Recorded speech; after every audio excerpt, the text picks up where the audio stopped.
All right, so welcome to another deep dive.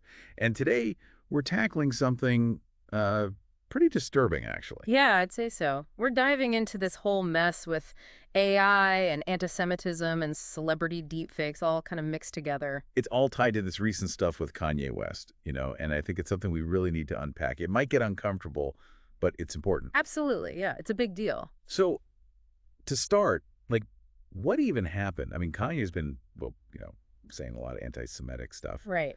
He was even selling shirts, T-shirts with swastikas on them on his website. Yeah, there was a ton of backlash, like a ton. And Shopify, they shut us all site down, violated their policies. Right, right. But then it got even weirder, like way weirder Yeah. with this AI thing. Oh, yeah, the deepfake video. It was pretty wild. So tell me about this deep fake. What was in it? So basically, it showed all these Jewish celebrities, like super famous ones, Scarlett Johansson, David Schwimmer, a bunch of others, and it looked like they were all giving Kanye West the finger. Whoa, hold on. So they didn't actually do that, right? No, no, not at all. It was all fake, completely made up using AI. So these celebs were digitally manipulated to make it look like they were flipping off Kanye. Yeah, exactly. They weren't involved at all. Zero consent. It was totally fabricated. It's messed up, like really messed up. What does this even say about AI? This power to just spread hate and lies. Oh, it's huge, a massive red flag. Deepfakes, they can be so damaging. I mean, really damaging. It's like we're talking about manipulating reality itself. You can create stuff that looks and sounds real, but it never happened. Right, and in this case, it was used to like really target Jewish celebrities. And it just adds to this whole anti-Semitism thing. Yeah, absolutely. And the video, it went viral, like super viral. So it reached tons of people. And even if it's fake, the images, they stick with you. It can reinforce bad stereotypes, maybe even lead to real life violence. I remember Scarlett Johansson, I think she put out a statement about this whole thing. Oh, yeah. She condemned it all, the anti-Semitism and the whole AI misuse thing. She even said, like, I'm Jewish and I have zero tolerance for hate speech, any kind. Right. But then she said something really interesting. She said, the threat from hate speech, when it's multiplied by AI, that's way bigger than any one person. So it's not just about Kanye West. It's about AI being used as this, like, tool for hate. Yeah, exactly. It's like AI could make hate speech way worse, way faster, way more targeted. Think about it. It can personalize hate to get to specific people or groups. And because it's so good at faking stuff, it can bypass all the normal ways we fact check things.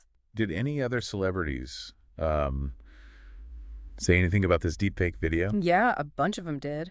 David Schwimmer, he was in the video too, and he put this post on Instagram. It was really powerful. He compared the number of Kanye's followers to the entire Jewish population of the world. Wow. He was basically saying, look, this hate speech has the potential to reach millions of people, and that's terrifying. He even called for Kanye to be banned from all social media. And did anyone else speak out? Isla Fisher, yeah, she was in the deepfake too. She went on Instagram and told everyone to unfollow Kanye. She called him a monster, basically. And she said, there's no tolerance for this kind of stuff, none. Okay, so we've got these celebs, they're condemning Kanye, denouncing this AI thing, telling people to unfollow him. But does that really do anything?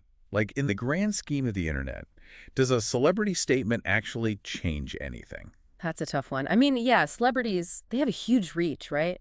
Millions of people follow them, so their words, they can get people talking, raise awareness. And maybe they can even push the social media companies to, do something about this. But on the flip side, some people might say it's just words, right? It's not like they could just snap their fingers and stop anti-Semitism or stop AI from being misused. Totally. And that brings us to a bigger question. Can we even stop AI from being used for hate? Like, even if Kanye West disappears from social media, the technology's still out there. So then what can we even do? Are there any solutions here? Well, we definitely need better ways to detect this stuff. AI can actually be used to spot deepfakes and other harmful content. That's a start.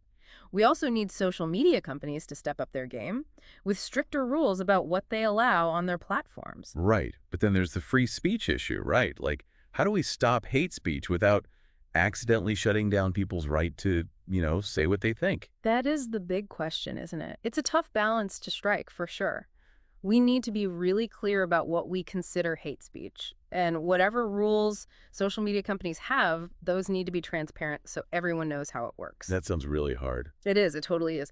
But it's also a chance for us to figure things out. I mean, we're at this point where we need to decide as a society, how we want to use this technology. AI can be amazing, right? But it can Mm. also be super dangerous. The choices we make now, they're going to have a huge impact on the future. Wow, that's something to think about. So as AI becomes more and more part of our lives, we need to remember it can be used for good or bad. And we all have to be careful about what we see online. Don't just believe everything you see. And keep those social media companies accountable for what they allow on their platforms. Yeah, for sure. It's on all of us. All right, well, that's about all the time we have for this deep dive. Thanks for listening. Thanks for having me.